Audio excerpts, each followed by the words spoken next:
Welcoming everybody. My name is Jennifer Artiaga, Associate Manager of Program and Administration at the Juvenile Welfare Board. I also am lucky enough to serve as co-chair for the Fatherhood Collaborative in Pinellas County. I serve in that position alongside Reggie Randolph of the Florida Department of Health. He's unable to join us today, but I want to recognize his time and commitment as well. So, welcome to the Quarterly Fatherhood Collaborative meeting. We want to acknowledge that we did take a little bit of a break over the past 6 months or so as we developed a steering committee and really took that time to kind of regroup a little bit to make sure we were bringing good and organized content to the larger collaborative. So we are happy to be back, and we do plan on moving forward with hosting the meetings quarterly moving forward.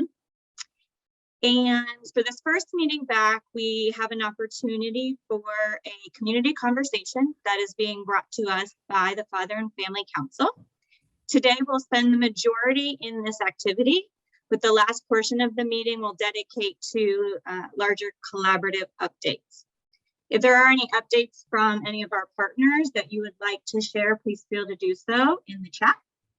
We are recording the session today, as we have done in the past, really in an effort to memorialize the discussion and make the content available to any of our partners who are unable to join us. So with those housekeeping items, I'm going to turn it over to Lawrence Claremont. Hey, good morning. I guess I should also say good afternoon, everybody. Thank you for joining us today.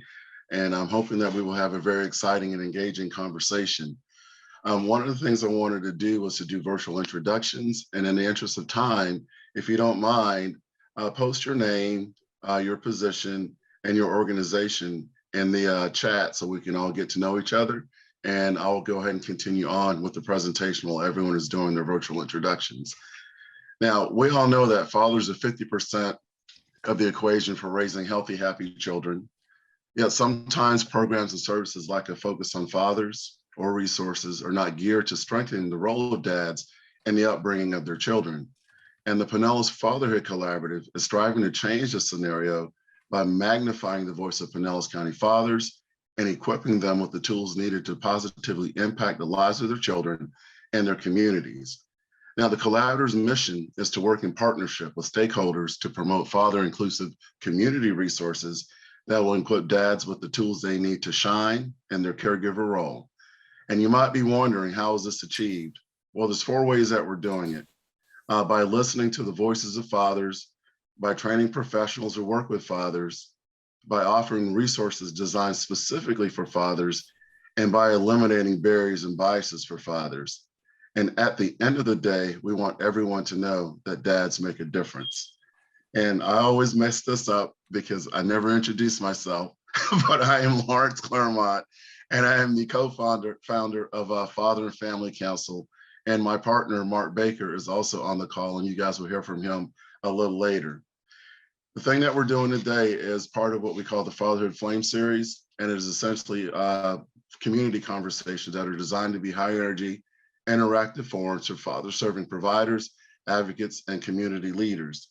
And what we're going to do today with this particular program is learn how to turn small actions into big change, with this insightful conversation between 2 widely respected fatherhood field leaders. So there'll be a video that follows this introduction.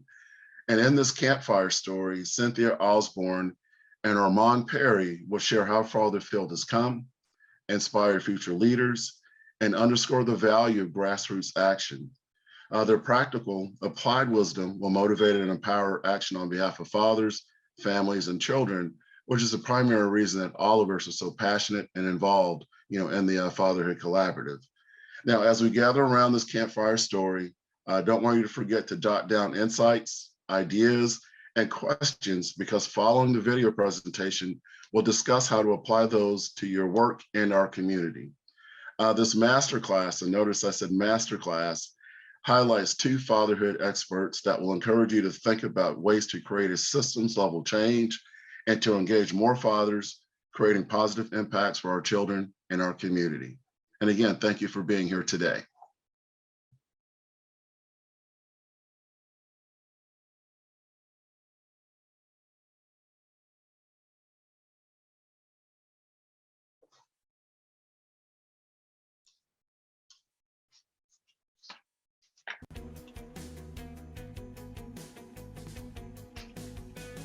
I've been studying fathers for a long time. I'm a family demographer, and when I began studying families, we always thought about moms and children, and rarely were fathers included in the whole picture.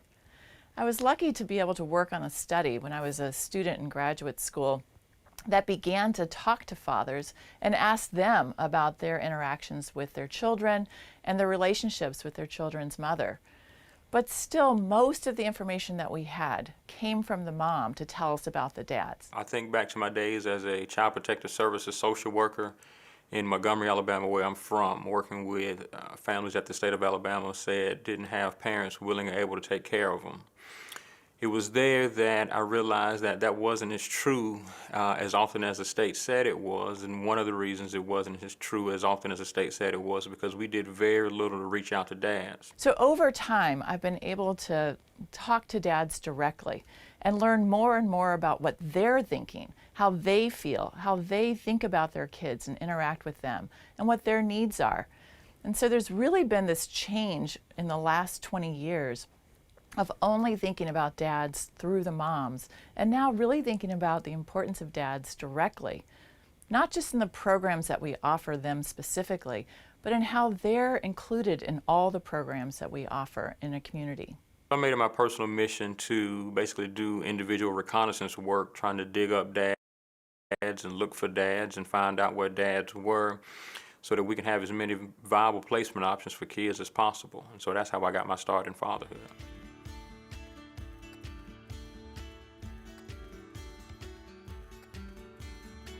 What does fatherhood do better today than it has in days gone by? I think that there are a number of things. When I think about my own experience in the field, I'm a good 15 years in, and I can remember as a graduate student working on a dissertation and doing a literature review and picking up articles that talked about best practices.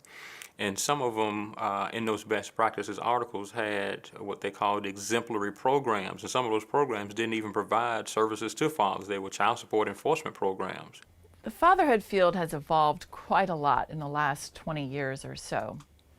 When we began to think about fathers back in the 1990s and early 2000s, we really only thought about how can we work with dads to make it so they'll pay more money to their children in their child support. We thought of dads in more of a deficit model. They were deadbeat dads. They couldn't pay their child support. They may be violent.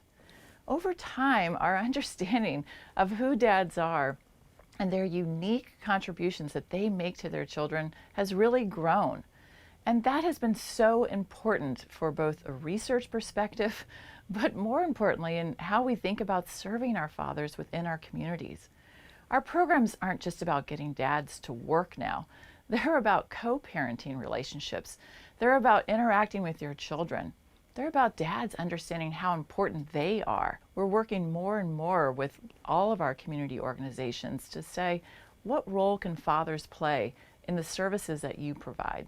We're looking to see dads as people who have strengths, people who have assets, and people who can make actual contributions to their family functioning and their children's growth and well-being. This series of, again, funding and technical assistance and training and resources and supports for practitioners and agencies and organizations and policymakers and administrators all across the country, I think is evidence of the fact that we've come a really, really long way, and there's now a real dedication and commitment to engaging dads and having them be supported in ways that approximate the way that we've supported other members of families for decades now.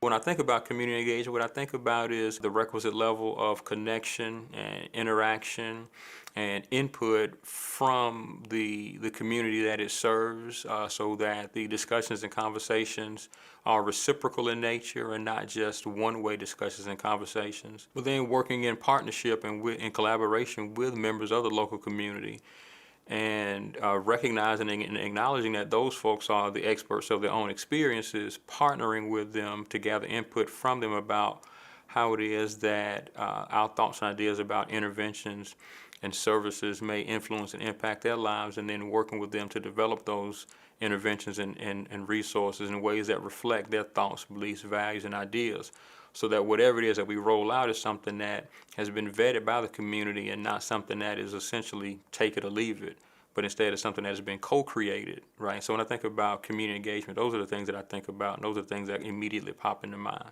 When I think about the co-creation model as it relates to community engagement, I think that we do ourselves some favors there by sitting down with men, engaging men in discussing the conversation, authentic conversations with these men about what it is that not only that they need, but how it is that they would like to be served. A couple of years ago, Burger King had a series of commercials where they said that you can have it your way. So in exchange for your $2, if you wanted your Whopper cooked medium or well done or cut in half or a fourth of a tomato or light mayo or mayo and mustard or cheese or no cheese, Burger King was up front saying that if you're willing to come into our operation and spend 2 of your hard-earned dollars, you can have your Whopper in whatever ways you like. I always think about that, and I share that with my students when we talk about human and social services, because unfortunately, because we don't do enough co-creation, we oftentimes lean on what we feel like is our expertise, and then what we do is we roll out services and programs and interventions in ways that reflect our thoughts, beliefs, and values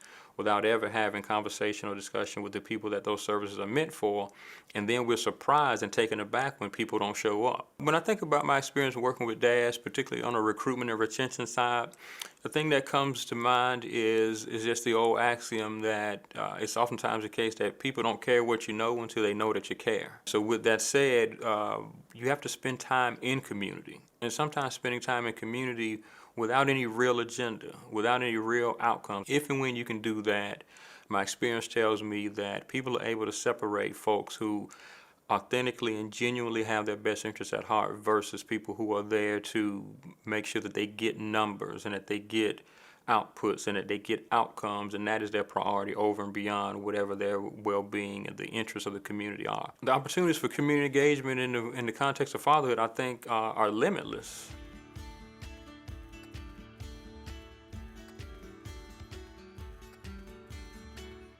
At the systems level, you're going beyond the programmatic needs of a family into the more complex integrated needs that they have. How they get to work, where their children play after school, how they get healthy food, where they see their doctor, and how they get there.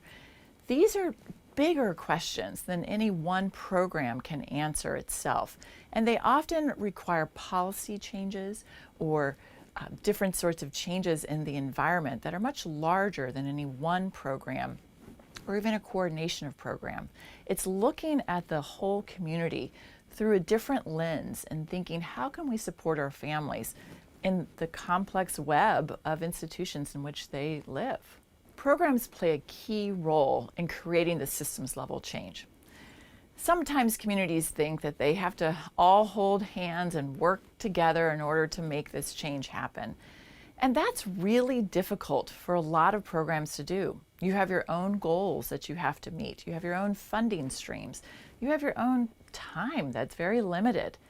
And so real systems level change allows communities to set a common goal and then to prioritize how each of the individual organizations can help to achieve that goal.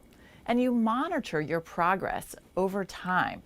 And you may need to adjust what you're doing a little bit here and there in order to make it so that it is benefiting this larger efforts. But it's not about doing something completely different than what your organization's doing. It's about letting the community know what your families need, why they can't get to your program, why you have such a hard time with recruitment or with retention within your own program, why your families continue to struggle. You as community providers bring that information to the conversation, and that's the seeds for the systems level change that will take place. But again, it's setting common goals, but often acting independently because you know how to serve your families best with the services that you are experts at providing. Our individual service providers are the ones who really know our families. They're the ones who the families trust. They know what the needs of the family members are.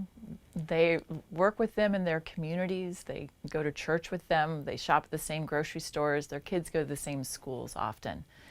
And that level of trust is what's so important when you want to start to work together as a full community. In some of the fatherhood work that I've been involved in, one of the biggest barriers was just a lack of trust on the part of the community. I can remember going into communities and looking to establish focus groups so that we could try to connect with folks in the area to get their thoughts and ideas about what types of services that they would like, only to have people sign up and never show up in the very beginning.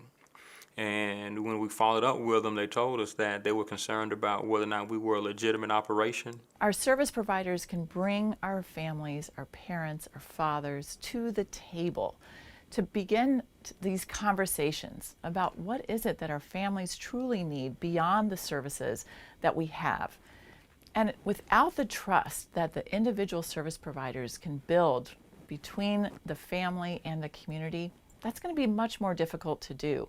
So they play an integral role in making it so that we can really begin to build community transformation. You have to be cognizant of where it is you're looking to engage people, cognizant of what the space looks like. We've had situations, scenarios where dads told us that they were unwilling to come to the program because we were located in close proximity to a police station. They were concerned about what that may have meant for them if they had warrants, particularly racial and ethnic minorities, about interactions and engagement with the police and being concerned about whether or not they would be in a safe place and a safe space. So you have to be thoughtful and mindful about time, place, space, and all of that is after you've been able to establish the types of connections and relationships with people where they're willing to come out.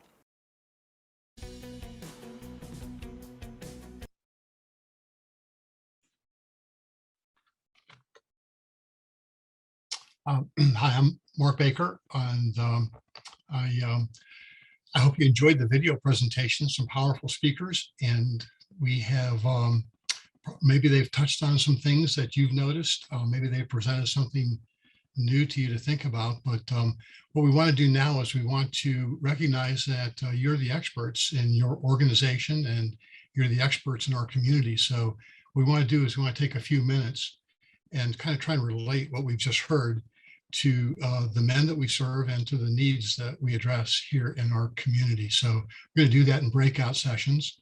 We've divided them into two groups. And in those sessions, we're going to dedicate about 15 to 16 minutes for the discussion.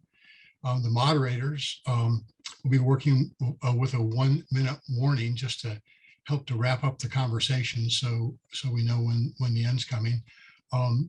Each session basically is going to present some questions that are based on what we saw in the video, and hopefully you can talk about that.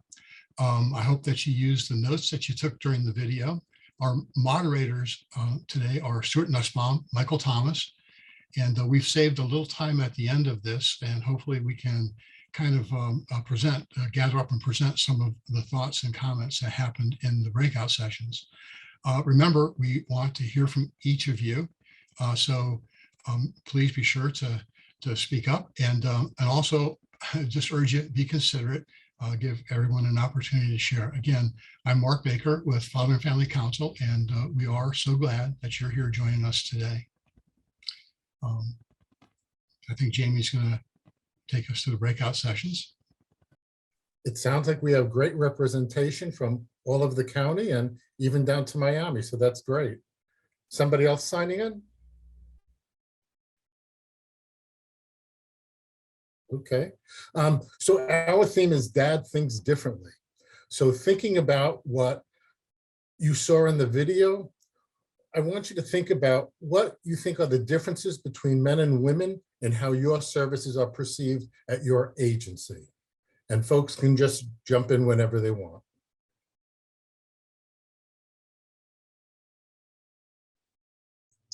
At Operation PAR, I know that initially when they started, I mean, substance abuse programs in general, but also parenting, it was geared specifically to moms because moms were the primary caregiver or listed as primary caregiver.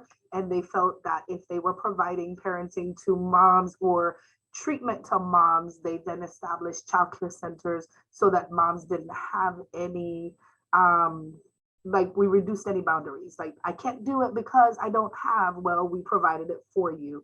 And as we've grown over the years, we realized that dads are taking over and dads are in the home, or dads are wanting to be there. And because mom may be in treatment and the child is being put into foster care or family caregivers, dad then has to jump through the hoops of nothing was wrong with them. They didn't have a case plan. They didn't have anything. But because mom messed up, they now have to jump through hoops in order to get their kid from the caregiver, from the grandma, from the system.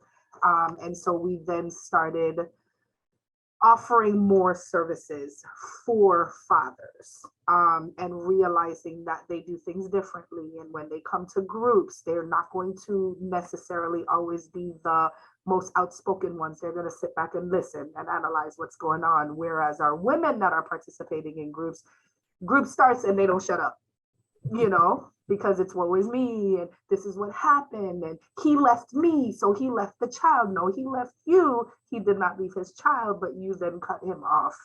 So, I mean, just a back and forth, but we realized that it was super important to offer a space for fathers. And so we have the Nurturing Fathers curriculum that we do father specific groups.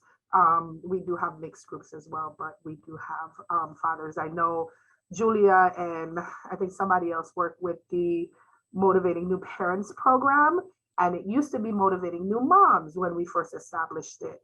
And again, because of the importance of bringing dad into the family or into, everything that we're doing, they changed it from Motivating New Moms to Motivating New Parents. So Thanks, we're trying across the board to get dads as involved as we possibly can. Great, thank you. Anybody else want to share what their experiences have been? How they perceive dad's issues are different from moms?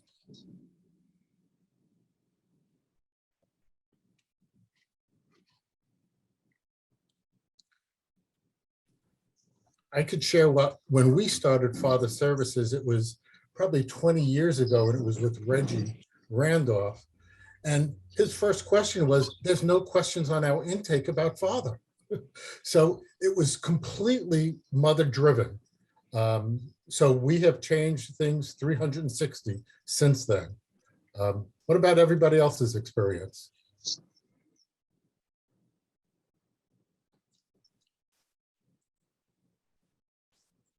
And don't forget, you're muted, so you'll have to unmute yourself if you want to talk.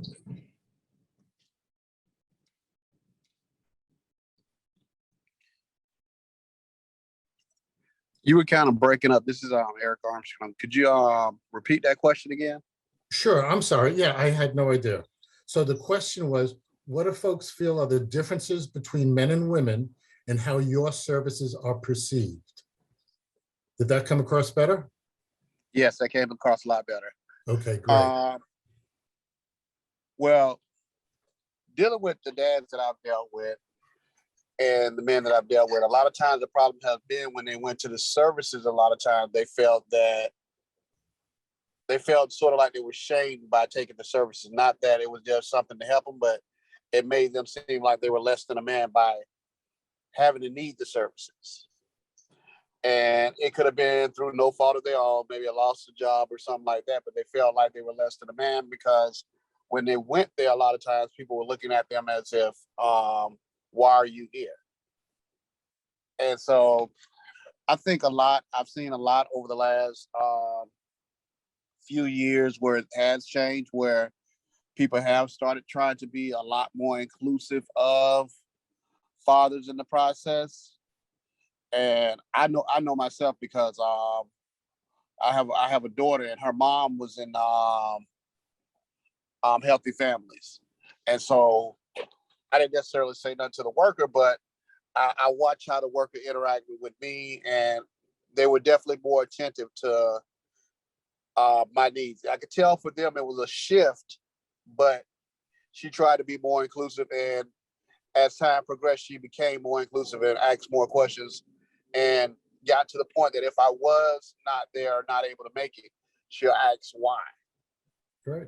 And so I think that went a long way with me because I see it from both sides, from being actually in the services as well as helping people navigate the services. So, and like I said, I think that we've come a long way, especially here in Pinellas County. I think we've come a long way as far as establishing a system that the fathers have started to trust. So I think that's good. Thanks for sharing, Eric. Anybody else have anything they'd like to add? Hello. I just want to kind of go based off of what Eric was saying. I've seen a very similar situation with families that we interact with, as far as when it comes to additional assistance, and when we try to have conversations with dads. It's usually pretty tough. We try to take an approach of more conversational and more. We have, there are, generally speaking, there are very few men that are in social services, and even within our offices, maybe a third of our staff are men at best. And so the 2 or 3 of us that are there, we try to have an active rapport with fathers. Not very many of our kids have fathers picking them up. Most of them have moms or grandmas picking them up, but there are several that have fathers picking them up. And when they're there, we get to know them. And even after getting to know them and kind of knowing what situation they're in, we never want to put their situation front and center. We don't want to push that in their face. They know, and we know what's going on and what they're going through. But even then, it's very difficult sometimes to just say, well, hey, look, if you're ever interested, we can help you with this, or we can help you with that. It's about, I almost want to say, this isn't empirical, but it's like 50-50 for us, even after having those conversations where the father that we know is in need, even for the child's sake, will kind of just, and I think, I don't know if it's a fear of losing custody of their kid, or if there's a fear of looking a certain way. I'm sure it's complicated and it probably varies from each dad, but it is something that we're well aware of, and it's something that we're actively trying to change that, so that the narrative is a little bit more free flowing, and that the help, the acceptance of help is, hopefully a little bit more working in our favor. But it's difficult, and it has been difficult. And I think if we just keep working on it, eventually something's going to click, or they're going to hear about something, or even just for us to offer things passively, so that dad can get new information without us having to say, hey, here's this bit of information. I think that's another way that we kind of work around it, is just by making it available without necessarily having it tied to a conversation. Thanks, Fred. I know we're limited on time, so I'm just going to go to a next question, and folks who want to jump in on that would be great. Do any of your agencies or organizations address training for dads and their unique issues?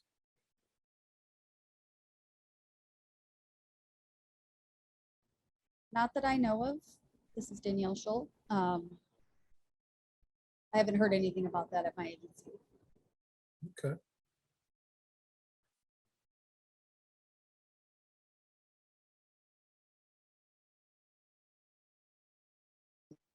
I don't want to put you on the spot, Danielle, but do you think that would be something you would be interested in? Yeah, I think that there's Gulf Coast has a lot of programs, so I could be mistaken, honestly. I just started here December 6th. Okay. I was actually, if we do have time, I had a comment about the last question, but I will hold that in until we give everybody a chance to talk about this one. Thank you. Hello, what's the question about the differences between working with men and women, fathers and moms? Well, there were sort of 2 questions. How do you think needs are perceived for of men and women? And the other question was about training, and if your agency offers any training specific to dad's unique needs. So feel free, Rashid, whichever one you want to talk about.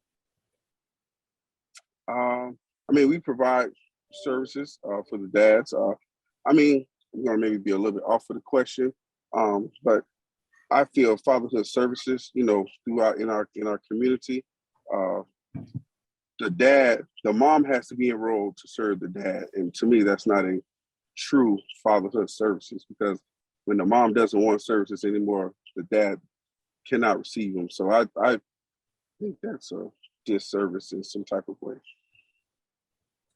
Good point. And just so everybody knows, if you don't have an opportunity to comment or you'd feel more comfortable just leaving it in the chat, do that as well, and we'll review that later. So thank you. Sheila has her hand up. Okay. You're muted, Sheila. I was just typing in the chat, not sure if I was going to get it all in, but Pinellas County Schools, we've had Lawrence and Mark actually deliver one of our Parent Academy Power Hours, focusing on, father involvement and the differences and what they can bring to the table in terms of, student support, student achievement, what happens beyond the classroom. And on the flip side, we certainly we could do more of that. I'm not saying, patting myself on the back for doing that, but we have taken a step with that. We also, on the other side, in our training for staff and for instructional support staff and instructional staff, that we mentioned to them the importance of, not just, it's hard, but not just having one contact and recognizing what fathers can bring to the table. And I know we're down to 0 seconds, so. Thanks, Jamie. Last question, what does your organization do to retain men? And do you think it's necessary to retain men or dads?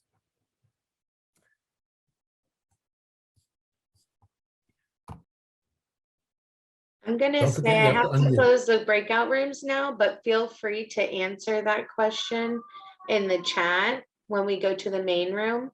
What was the question again, Stuart? What does your organization do to retain men? And do you think it is necessary to retain men, dads? Okay, all right. Feel free to answer in the chat when we go back to the main rooms. Thank you. Thanks, Jamie. You're welcome. Okay. So let me start the next portion.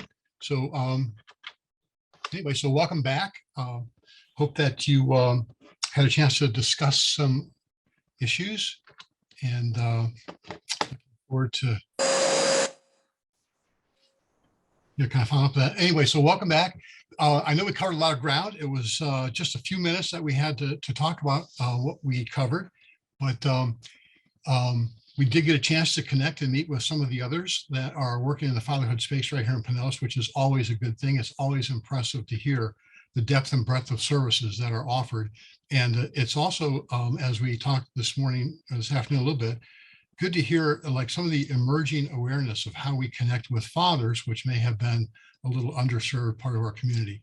So anyway, to kind of summarize what we found out is I'd like to invite our moderators to come back and maybe mention 1 or 2 things that might have come up during their breakout session that you might find interesting. Stuart, you're up first. What would you like to share with us?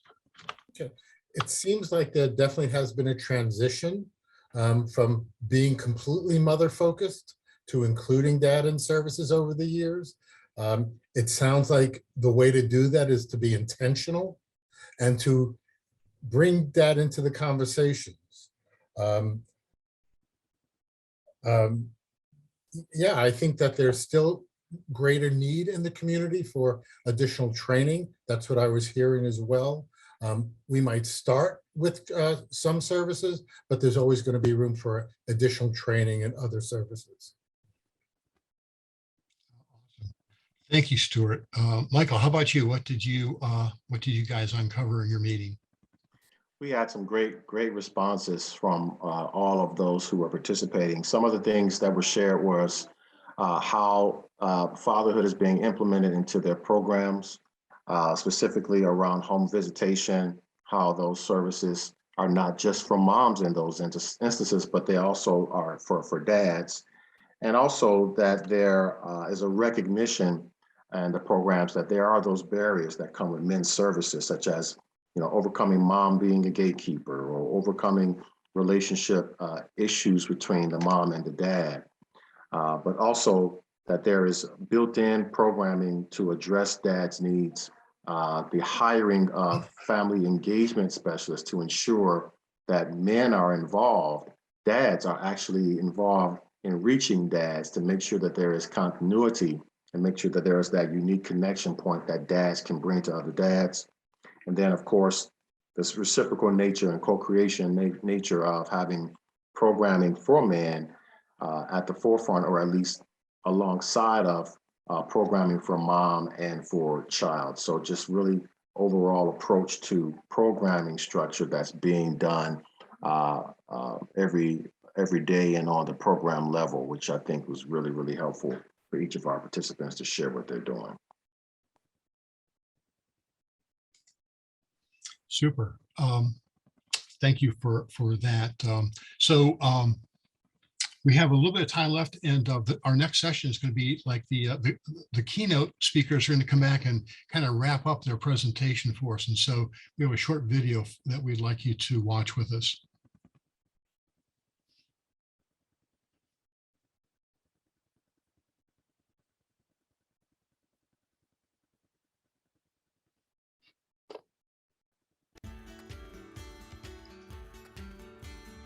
The best advice I would give is to always remember your why. If you're anything like me, rather than relying on your memory, I like to write things down and place them physically in high traffic areas so that I get a regular reminder, right, of why. And for me, I got into this work again because I was a CPS worker looking to do good in the community because I felt like if I had any talent, I wanted to use it to help people. And so those are the same things that carry me forward to this day. It's also the case that I grew up playing Little League Baseball and I wasn't very good, so the coach told me once, he said, "Pear, swing hard just in case you hit it." And so for me, when I think about the impact of the work that I do, I want to swing hard just in case I hit it. And I believe that working with fathers and having the possibility to contribute to efforts to increase their involvement with their children, that's the biggest and largest place that we have in terms of access to resources for families and communities. And if I'm going to have any impact, I want to have it in the area of fathers and families because I think that that's the area that is the best position to be able to influence and impact the world around us. I'm a researcher. Often as researchers, we spend a lot of time reading and looking at data. But what inspires me the most is actually talking with the families that I'm supposed to research. Without that sort of interaction, I'm just sitting back thinking, what do the numbers tell me? What does my theory tell me? And what have others learned? But what inspires me is having conversations, listening, learning from the families who are there in our communities about the strengths that they have, the needs that they have, and how they feel that they benefit when the community comes and works together to help them meet those needs.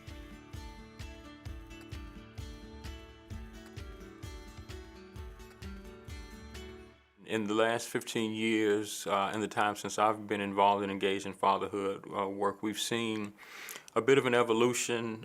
We've not arrived yet, right? There's still a lot of work left to do, but certainly we've come a long way from the days when dads were seen almost exclusively as problems. They were only implicated in discussions about what ailed their families and their communities, and at least now what we're looking to do is we're looking to see dads as more than value added. I think as we move forward, we need to understand that there isn't just one type of dad. Dads come in all shapes and forms, and that they have different sorts of needs and expectations. We have to understand that the needs of fathers are quite diverse and that our programs and communities need to learn to address the specific needs that dads have, rather than to just provide one sort of support, thinking that it's going to work for everyone.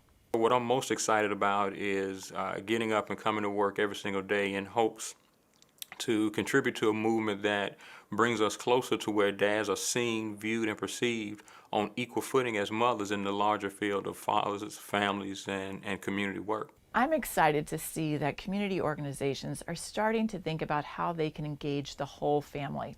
Not just mom, not just child, not just dad, but thinking of them together. That's going to strengthen the services that we offer, and we know it's going to improve the well-being of the children and the parents who are involved. Could not be more excited to be a part of that movement, and I'm excited about where the field is headed.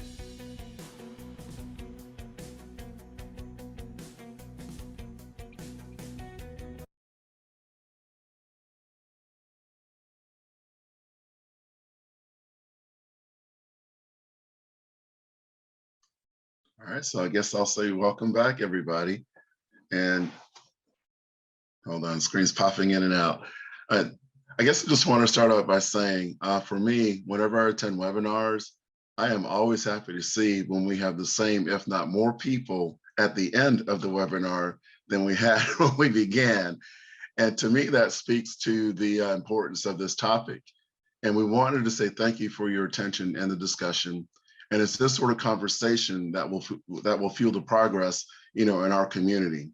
And it is my hope that you learned something that you didn't know before, that you weren't able to engage and interact with people that you did not know before, and that this will help equip you to contribute to the success of fathers in our community. Now, we know that there's opportunities that exist within our community for systems level change. And the panelists talked about the differences in our programming, and rightly so. And we also talked about the differences in our programming within the breakout groups. And we have differing vision statements leading to a different focus, which requires specific programs. But we're also able to come together by setting some common goals and a forum like the Fatherhood Collaborative. And even though we each act independently according to our mission, we can know that we're on the same page working to achieve our common goals for the benefit of our community. And I'm not sure if we posted the link for the Fatherhood Collaborative in the chat. I'm not sure if you can see it in the virtual background and behind me, but this is a great way for you to find out specifically more about the work and specific things that we've done. For example, the baby stations, changing stations, and the men's bathroom, which is not something that had been done before, and that's coming from the Fatherhood Collaborative. And so my question to you is, what is the one step that you can take tomorrow that will help further a relationship in the community? We kind of started that today, but I think each of us needs to really sit down and think about that within ourselves, and also pose that question to the peers, in our workplace, as well as within the community. Now, a lot of you may be wondering what's next. For me, is to make sure I give a shout out to Genevieve O'Donoghue, who serves as co-chair with me on the Father Engagement Subcommittee within the Fatherhood Collaborative. But it's also about us coming back together again at the next general session of the Fatherhood Collaborative. And I think they'll be emailing out those dates to those of you that we have emails for. And Jennifer also posted an email for you to send and request additional information. During that session, we're going to talk about the conversations that occurred today and do some share out, from the discussion, about key points and topics. We will also continue the conversation, about the various different aspects, of what we are each doing within the community. And we'll also hear an overview of the vision going forward, not just for the Fatherhood Collaborative, but also hoping to share out what you are doing and the vision and mission of each individual organizations. And so I want to say thank you again for joining us. Have a great weekend. Thank you for taking the time out of your busy day to be here. And we will see you at the next session. And remember, dads make a difference. Thank you very much, Lawrence, and for our facilitators. As Lawrence mentioned, we hope to kind of continue these conversations in our future collaborative meetings. So Lawrence led me into my updates, but led me into very nicely. So it'll make my job even easier. Just in terms of general updates from the steering committee that they wanted to make sure we shared. Lawrence did mention so we have a steering committee, and then the collaborative is also made up of 2 subcommittees. There is a father engagement subcommittee, which Lawrence and Genevieve co-chair together, but also a professional development subcommittee, which is co-chaired by Amanda and Reggie. And kind of some of those conversations we had in our breakout about additional training being needed and heavily female dominated workforce, and how we help our staff in the community feel comfortable kind of reaching across and engaging dads. So that is a lot of the work that they do. For anyone that is interested in joining and helping those efforts, you can reach out to us and we can get you connected accordingly. I wanted to just, for those who may also not be aware, there's been some exciting movement at the state level. regarding fatherhood and the passage of new legislation, which is going to include additional grants, father engagement requirements at some of our social service organizations, child welfare, DJJ, and that also including that was the development of June being Responsible Fatherhood Month.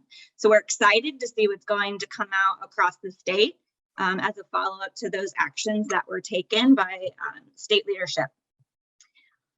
Another kind of call to action, if you will, is a request for everyone that's here. If, there's content that is valuable and important to you, we ask that you be our ambassadors for the collaborative. One of our goals of the steering committee for the next year is to really grow and expand our partnerships in the community. So again, the email address, if folks are interested, is fathers@jwbpinellas.org. We also have a number of things on the website for utilization. Lawrence also mentioned the changing stations, but also prior webinars. Reggie just did a session last week about kind of that first meet and greet and things to think about. And so all of that content from past webinars or focusing on father sessions is available that can be viewed by, leadership or direct care staff alike. And the other big effort that we're going to be working on in the next month, you should see it before, like within the next month, is we are looking to survey the collaborative partners that are here with us today, but also those who've worked with us in the past to see as a collaborative, what do we feel like the community needs are? Where should we be prioritizing our efforts? What level of involvement the community would like to see, as well as feedback on today's session. So definitely be on the lookout for that. And then I think my last two items were about upcoming announcements. June will be a very, very busy month for a lot of folks on today's session. We will share any events that we have planned through the email listserv, but we also should be sending out shortly the training. There is a training coming up in April from the Professional Development Subcommittee on how to deal with the I'm too busy. So kind of in that real time working with families, how to navigate maybe some resistance and how to do that engagement work. So we are excited about that. And then they will have a May session as well on proactivity versus reactivity. So more to come on all of those. And I'm just going to check the chat right now to see if there is anything else in there. I see some announcements for other community events that are happening. So just kind of keep an eye on that and reach out if you need us. I appreciate everyone joining us today. I appreciate the committee members that helped pull today off. I think we had some great discussion, and it's just for me the tip of the iceberg about where we can go and what is needed in our community. So I will pause to see if anyone has final comments or questions before we wrap up today. I just thought it was a great training, and I really enjoyed Lawrence. Like, I know you had mentioned a takeaway that we can commit to doing tomorrow, and I was trying to really think hard about that when you said it. But something, just the perspective when you said in the very beginning that fathers are 50% responsible for the healthy outcomes of children. I think that's important because we say, we know dads are important. We know that children have better outcomes. But when you laid it out as like halfway responsible, this is the other contributing person to this child's outcome that really resonated with that 50%. And so I think making sure to approach every interaction with a child and a family as if we don't have dad there, we're missing 50% of a possibility for a healthy outcome is something that I'm really going to be intentional about. So thank you guys. Thank you for that feedback, Russia. And I think that's, a great way to end. If there's no other comments, is just to think about that for tomorrow. Yeah, I was just going to say that Russia, as she was saying that, and at Reach NMB, we are all about focusing on those early relationships and how important those are and how important dad is for all those early relationships. And I kind of like shifting that mindset of mom and baby and really that triad of mom, dad and baby, and how important those early relationships are for the future of those kids. And that's, as you were mentioning, Jennifer, I put in the chat our health summit that is upcoming in 2 weeks, and it's going to be all about these early relationships and how important they are. So please join us. And I put a flyer in there, and thank you for that. It got me thinking about 50%, like how that is such a powerful statement.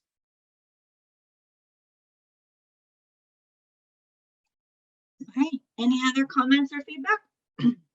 Excuse me. All right, well, with that, we wish everyone has a great weekend, and hopefully we'll be seeing everyone soon.